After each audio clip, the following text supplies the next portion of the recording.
berdiri sejak tahun 1989 ya. Untuk pondok pesantren sudah lama ya, mengalami beberapa pergiliran pengurus, pergantian pengurus ya, dari waktu-waktu sampai saat ini ya. Itu untuk pondok pesantren.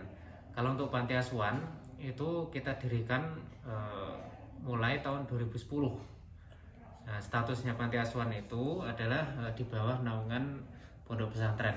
Jadi pondok pesantren Asy-Syifa ini memiliki beberapa lembaga yang terus mengalami perkembangan ya. Pada awal berdirinya itu pondok pesantren hanya memiliki satu lembaga, yaitu MTS saja ya. Nah, kemudian berikutnya tambah madrasah aliyah ya.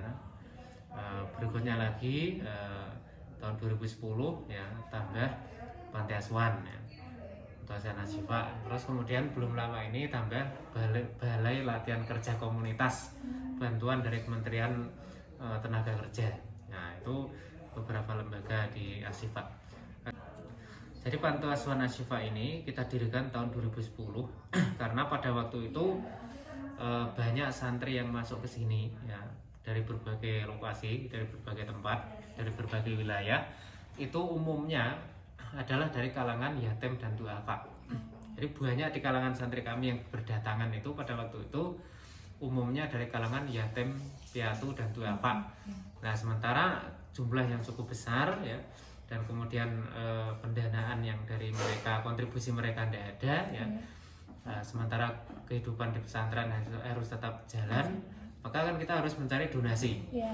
Ya, sementara untuk mencari donasi itu yang paling mudah ya, untuk aksesnya itu kan rata-rata donatur itu kan ingin ke panti, sehingga dirasa setelah hasil musyawarah dengan para pimpinan pondok pesantren dan juga dengan pimpinan daerah Muhammadiyah Kabupaten Bantul, akhirnya disepakati tahun 2010 itu kita mendirikan panti asuhan.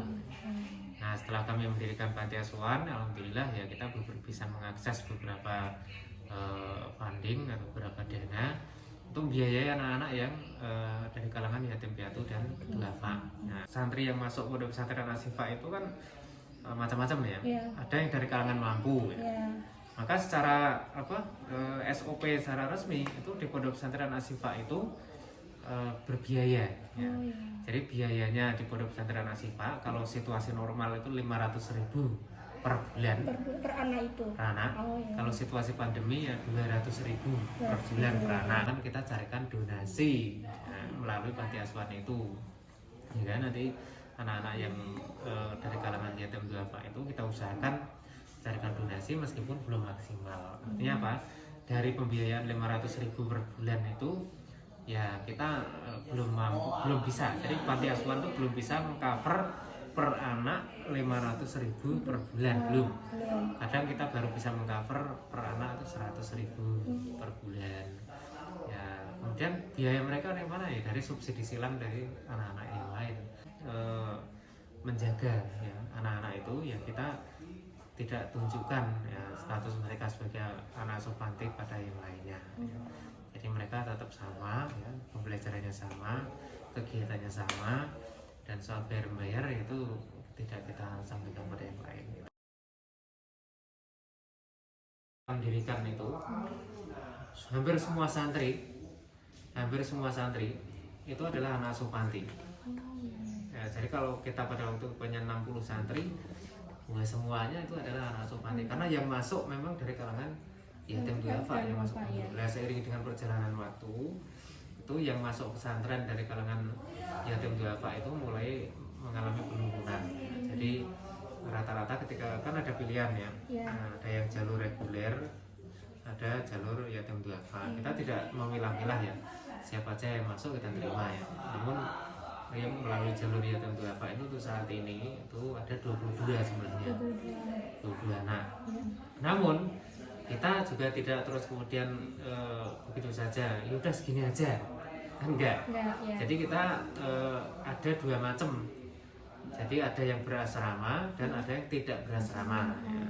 Kalau yang berasrama itu jumlahnya hanya itu 22 itu yang kita biayai melalui jalur panti. Selain dari di sini ada katakanlah 120 santri ya, maka sisanya itu memang reguler. 98-nya reguler. Ya, reguler. Artinya reguler itu ya berbayar penuh ya. Ya sisanya jalur yatim duafa itu. Terus kemudian yang lain bagaimana? Dari luar asrama. Ya dari luar asrama rata-rata dari kalangan SD. Ya, SD ya kebanyakan dari SD Muhammadiyah Sukodarjo di situ, ada juga dari SD Muhammadiyah yang lain yang dekat-dekat sini. Jadi kita model pembinaannya adalah pemberian santunan. Ya pemberian santunan. Jadi yang dari luar panti pun tetap kita santuni, dan ada pembinaan juga secara berkala, kita undang kegiatan di sini. Nah, terutama dulu sebelum pandemi jalan, namun setelah pandemi ini kita agak kesulitan untuk mengumpulkan mereka. Ya. Paling ya hanya secara berkala ada santunan itu, ada pemberian santunan. Kemudian terkait dengan perkembangannya begitu ya, perubahannya. Terus kemudian terkait dengan donasi, ya memang akhir-akhir ini ya ada salah satu donatur tetap yang sudah membackup ya, namun tidak bisa semua santri. Maksudnya tidak bisa dari dua-dua, tidak semua. Jadi beliau sebagai donatur tetap tapi tidak bisa mengcover 22 santri, mungkin sebagian gitu. Hanya sebagian kecil, mungkin hanya 10 ya. Itu bukan dari orang, tapi dari bank. Dari bank apa namanya? Bank BPD. BPD. Ya, BPDI itu kita memberikan katakanlah syariah ya untuk yatim piatu duafa itu, namun tidak bisa dua-dua hanya 10. Ya. Maksudnya gini, kita dapat jatah dua-dua, namun dibagi gitu loh. Jadi 10 itu yang berasrama, terus sisanya yang di luar asrama gitu. Bagus ya Pak. Perkembangannya berarti maksudnya menuju ke arah yang lebih baik lagi gitu ya. Terus bagaimana sih Pak caranya panti asuhan itu membranding diri atau mempromosikan diri agar memberikan informasi gitu kepada orang-orang di luar sana bahwa ada panti asuhan Asyifa di sini yang bisa menampung anak-anak yang bisa dibilang kurang mampu gitu Pak? Kalau dulu ya kita ya memang cuma sekedar memberikan informasi saja melalui WhatsApp dan sebagainya, melalui ya seadanya, karena dari teman ke teman gitu ya Pak? Dari teman ke teman itu dulu ya, itu dari kita informasinya begitu ya tetap ada yang masuk. Jadi kemudian kita tanya, kalau ada santri yang masuk ke sini kita tanya, ini reguler apa yatim duafa? Dan nanti mereka akan, kami reguler, kami mohon maaf. Terus ada juga yang datang terus mengeluh, nah ini saya nggak bisa berbiayai. Gitu. Oh yaudah berarti masuk yatim duafa saja, gitu. Jadi itu cara. Terus kemudian kalau yang sekarang kan alhamdulillah kan dengan bantuan teman-teman KKN adanya pembuatan web ya. Terus kemudian itu kan nanti insya Allah akan sangat membantu kami dalam menginformasikan lagi ya, terkait dengan adanya kegiatan panti, adanya program panti yang merupakan bagian dari pondok pesantren. Ya itu kan dengan adanya website itu insya Allah nanti orang akan banyak mengenal ya. Kalau kita punya panti sehingga donasi itu insya Allah lebih bisa kita akses, walaupun tujuan utama kita itu bukan ke donasi untuk saat ini ya, tapi donasi tetap kita butuhkan. Namun kita akan mencoba untuk menjadi panti asuhan yang mandiri ya, sehingga dengan nanti kita akses beberapa program wirausaha. Ya kemarin kita dapat tamparan yang wirausaha tempe itu. Beberapa waktu lalu kita pernah mendapat program wirausaha tapi terus tidak jalan. Kita pernah dapat bantuan dari UNY berupa wirausaha lele, pernah dapat bantuan berupa wirausaha jamur juga pernah. Namun terus tidak karena kita kurang personal untuk mengelola ya, terus nggak jalan. Tapi insya Allah mudah-mudahan ke depan ini kita akan mencoba itu lebih serius lagi. Nanti kalau ada peluang bantuan wirausaha tetap akan kita usahakan semaksimal mungkin, karena tujuan kami memang kalau bisa tidak lagi tergantung pada donasi. Ya donasi tetap kita butuhkan tapi bukan menjadi yang utama. Kalau untuk yang lain kita yang sudah kita kenal ya, jadi kita ada pertemuan antar panti ya. Jadi ada Forpama, yaitu forum komunikasi panti asuhan Muhammadiyah ya, itu ada. ya kita juga bagian dari anggota itu ya. Itu ya kita kalau pertemuan ya saling sharing saja, apa kekurangan di sini, apa kelebihan di sini, kemudian kita bisa saling menguatkan antara satu dan yang lainnya. Itu kita melalui wadah itu. Ya. Jadi rata-rata sudah ada perkumpulannya ya. Dan memang tujuan dari Forpama itu adalah kemandirian juga. Nah, jadi kemandirian juga supaya apa, maka kemudian adanya apa, kemarin itu kan ada ini bantuan mesin jahit ya. Terus kemudian ada juga pelatihannya itu dalam rangka untuk terutama alumni panti itu kalau bisa mandiri, diberdayakan gitu. Diberdayakan ya. Jadi kita mengurangi ketergantungan pada donasi. Betul, makanya kan seperti yang saya katakan kan kita jumlahnya kan mengalami penurunan kan. Ya itu ya karena salah satu karena tantangan itu ya. Jadi kalau dulu kan mungkin banyak yang butuh kami ya. Nah, sehingga sampai ada 60 itu kan termasuk yatim duafa semua ya. Nah, sehingga kita biaya itu. Nah, kok sekarang akhir-akhir ini kan dari sekian ratus santri itu kan perbandingannya yang yatim duafa itu cuma 22, terus yang reguler lebih banyak sampai 98 kan reguler ya, berbayar. Itu kan ada dua kemungkinan. Pertama, kesadaran orang tua terhadap dunia pendidikan makin meningkat, sehingga nggak apa-apa yang penting mondok walaupun berbayar. Terus kemudian yang kedua bisa jadi semakin banyaknya panti, betul. Ya kan panti asuhan itu semakin banyak. Kadang ada yang masing-masing sekolah saja ada yang punya panti, yang punya untuk menampung yang yatim duafa itu lah. Ya itu nggak apa-apa. Itu kalau menurut saya ya bukan bagian dari ancaman tuh enggak, tapi itu adalah ya kita berfastabiqul khairat. Semakin banyak panti semakin bagus, semakin banyak yang melayani. Jadi ibaratnya tugas kita itu justru semakin ringan dengan adanya banyak panti. Kalau dari sisi, kalau saya memahaminya dari sisi itu positifnya. Jadi enggak terus terjadi persaingan, tidak. Makanya di antara anggota Forpama itu kita juga tidak ada istilah persaingan, tidak. Jadi kalau memang nyamannya di sana, bahkan misalnya ada yang dari kita misalnya merasa nggak nyaman di sini karena ada sesuatu, nah terus kita carikan mau di mana, mau tinggal di mana, kita carikan tempat, jadi mau pondok pesantren atau panti kan. Gitu. Kalau di sini mungkin merasa nggak nyaman tuh kalau kita sampai kita usahakan, kita carikan maunya di mana, ya. Oh, kita linkkan, kita teleponkan teman-teman kita, masih nampung nggak tempatmu? Oh iya bisa, kita antar ke sana. Jadi kita sampai seperti itu, memberikan pelayanan kepada anak-anak supaya kami itu ya kalau bisa ya dapat itu bisa memberikan sesuatu lah pada anak asuh. Kalau memang mungkin dia memiliki dalam tanda kutip istimewa, mungkin terlalu sulit untuk kita kendalikan misalnya, ya kita tidak terus kemudian misalnya kita udah nggak mampu di sini ya, ada yang mau sangat sulit sekali, sangat spesial ya, sampai-sampai kita nggak mampu untuk mengendalikan anak itu, kita tidak terus lepas begitu saja. Udah misalnya kamu, udah kalau memang nggak bisa diatur, nggak usah di sini saja, kita nggak gitu. Tapi kita teleponin teman-teman. Ada yang ini kami punya anak seperti ini, kami kayaknya tidak mampu nih untuk, ada nggak yang sanggup? Nah terus dari antaranya enggak, serahkan ke saya saja. Akhirnya kita kirim ke sana, kita antar. Tuh, jadi kita terus kemudian kembalikan ke orang tua. Ya kalau kembalikan ke orang tua, anak panti terus misalnya udah nggak punya orang tua, nah, misalnya ya punya cuma saudara, ya kalau diterima di saudaranya. Benar. Ya, makanya kan kita kembalikan kita carikan tempat gitu loh, yang jadi kita memberi solusi, bukan. Kalau di sini mungkin tidak bisa karena suatu asbab tertentu, ya kan masih banyak tempat yang mampu yang bisa.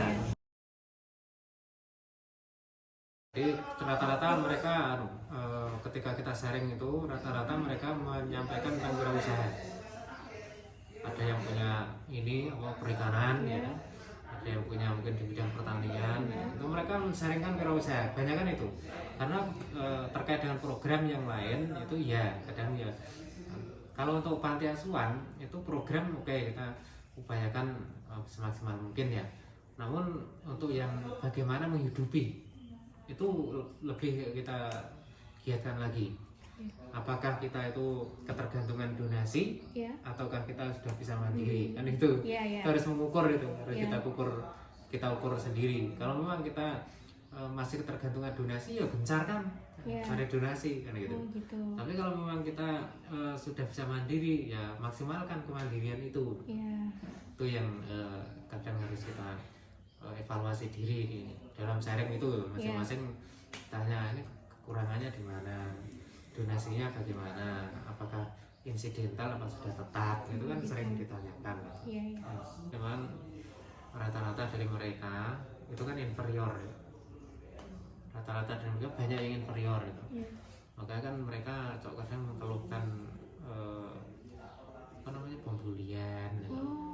Nah, tapi itu banyak, itu bukan hanya di kita saja, di semuanya kayak gitu. Permasalahan remaja gitu ya Pak, gitu. Nah, jadi merasa minder dengan yang lain. Misalnya contohnya yang lain itu lebih superior dalam hal ekonomi, terus mereka kan terbatasan. Kadang mereka juga merasa minder. Ada juga yang dibully. Nah, kalau ketika pembulian itu kita selesaikan. Kita panggil siapa yang bully, terus kita pahamkan, kita akurkan kembali, kan gitu. Rata-rata di semua panti asuhan itu banyak pembulian itu terjadi. Namun rata-rata juga bisa diatasi ya. Berarti biasanya ditemukan, terus kemudian disadarkan pembulian itu tidak baik. Itu sering terjadi seperti itu. Kebanyakan terima ya. Jadi yang penting bisa makan dan sebagainya itu sangat jarang kalau anak panti mengeluhkan fasilitas, itu sangat jarang. Yang justru mengeluhkan fasilitas itu kan yang berbayar itu. Kalau mereka kan merasa bayar, ya saya udah bayar 500 per bulan kok kayak gini. Itu masih Pak, ya, makanya kan pembelajaran daring ya semuanya berlaku untuk semuanya. Tetap berjalan dengan lancar. Berjalan alhamdulillah ya, walaupun mungkin mereka kadang sulit mengumpulkan tugas, kadang mereka ya itu ada kendala gitu ya, ada kendala jaringan, ada yang mungkin suka main dan sebagainya. Tapi selama daring itu ya permasalahannya permasalahan umum kayak gitu ya, permasalahan umum. Ya, rata-rata mereka tidak mengirimkan tugas dan tidak mengikuti kegiatan, itu di mana-mana begitu permasalahannya. Jadi kita fasilitasi. Jadi kalau ada anak yang terutama dari kalangan yatim duafa yang masuk anggota panti dan berprestasi, kita arahkan ke studi lanjut. Jadi kita ada hubungan MOU dengan UAD dan juga ya kalau sudah MOU itu dengan UAD itu siap untuk memberikan beasiswa kepada anak-anak kami yang memiliki potensi. Jadi kita disuruh seleksi sama UNISA juga. Jadi kita disuruh seleksi. Kalau di UMY itu Pak Rektor kemarin sempat menyampaikan pokoknya kami siap ya, tetapi yang jelas harus mengikuti seleksi itu sama ya. Yang penting kalau memang berkualitas bagus ya kita akan di support gitu. Jadi bagus juga, jadi biar nanti kita jadi siap baik UAD, UMY maupun UNISA itu siap untuk menampung. Yang penting lolos kualifikasi. Kalau sejauh ini sudah ada berapa Pak siswa yang diantarkan panti ke jenjang lebih tinggi? Ya ada beberapa ya. Ada yang maksudnya di UNISA ada 2. Kalau untuk yang sudah selesai itu program pondok pesantren murni ya, itu ada yang sudah selesai. Mestinya kan tidak terinclude dengan program yang panti ini. Udah yang selesai ada program pondok pesantren murni ya, bukan panti ada. Tapi kalau yang panti ini belum pada awal-awal. Jadi kita juga memikirkan ke studi lanjut juga. Bismillahirrahmanirrahim. Assalamualaikum warahmatullahi wabarakatuh. Perkenalkan, nama saya Ismail Nur Hasan. Saya merupakan salah satu santri Pondok Pesantren Asy-Syifa Muhammadiyah Bambang Nipuro. Pondok Pesantren Asy-Syifa Muhammadiyah Bambang Nipuro berada di Jogodayah Gunungan Sumbermulyo Bambang Nipuro, Bantul, Yogyakarta. Pondok Pesantren Asy-Syifa ini merupakan salah satu amal usaha Muhammadiyah yang bergerak dalam bidang pendidikan. Pondok Pesantren Asy-Syifa juga memiliki amal usaha, diantaranya yakni madrasah sanawiyah yang setingkat dengan SMP, kemudian ada madrasah aliyah yang setingkat dengan SMA, kemudian ada panti asuhan Muhammadiyah, Asyifa Muhammadiyah Bambang Nipuro. Kemudian alhamdulillah saya merasa bersyukur dapat mengenyam pendidikan di lingkup Pondok Pesantren Asyifa Muhammadiyah Bambang Nipuro ini. Saya sejak kelas 1 madrasah sanawiyah atau setingkat dengan 1 SMP memulai bersekolah di Pondok Pesantren Asyifa ini hingga sampai saat ini kelas 3 madrasah aliyah.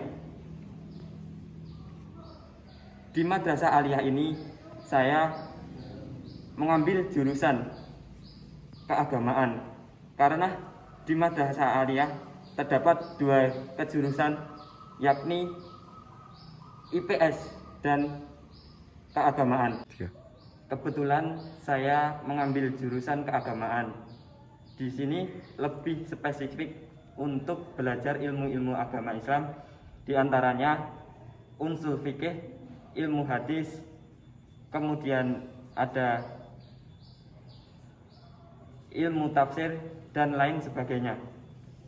Kemudian selama saya bersekolah di Pondok Pesantren Asyifa ini, saya berada di asrama. Dalam kegiatan keseharian di asrama dianjurkan untuk melaksanakan ibadah-ibadah sunnah seperti halnya sholat tahajud, tahfidzul Quran, kemudian ada vokabularis dan mufradat untuk melatih berbicara dengan 2 bahasa Arab dan Inggris. Kemudian di pondok pesantren ini juga ada kegiatan ekstrakurikuler, yakni tapak suci dan Hizbul Watan. Kemudian ada kegiatan olahraga lain. Selama saya menuntut ilmu di Pondok Pesantren Asyifa, saya tidak hanya memiliki teman dari wilayah lingkup Yogyakarta saja, melainkan dari berbagai wilayah yang ada di Indonesia. Dari situlah saya banyak belajar dari teman-teman tentang kebudayaan.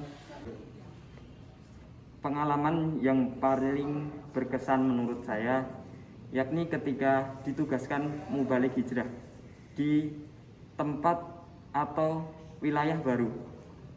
Di sana ditugaskan untuk membantu mengajar TPA ataupun mengisi kultum dan imam tarawih serta lain kegiatan lainnya. Di asrama terdapat kepengurusan IPM atau mudabir yang ditugaskan untuk membantu pengondisian dalam pembelajaran atau menuntut ilmu. Siapa menempuh jalan untuk mencari ilmu, maka Allah akan mudahkan baginya jalan menuju surga. Sekian dari saya. Nun wal qalami wa mayasturun fastabilul khairat. Wassalamualaikum warahmatullahi wabarakatuh.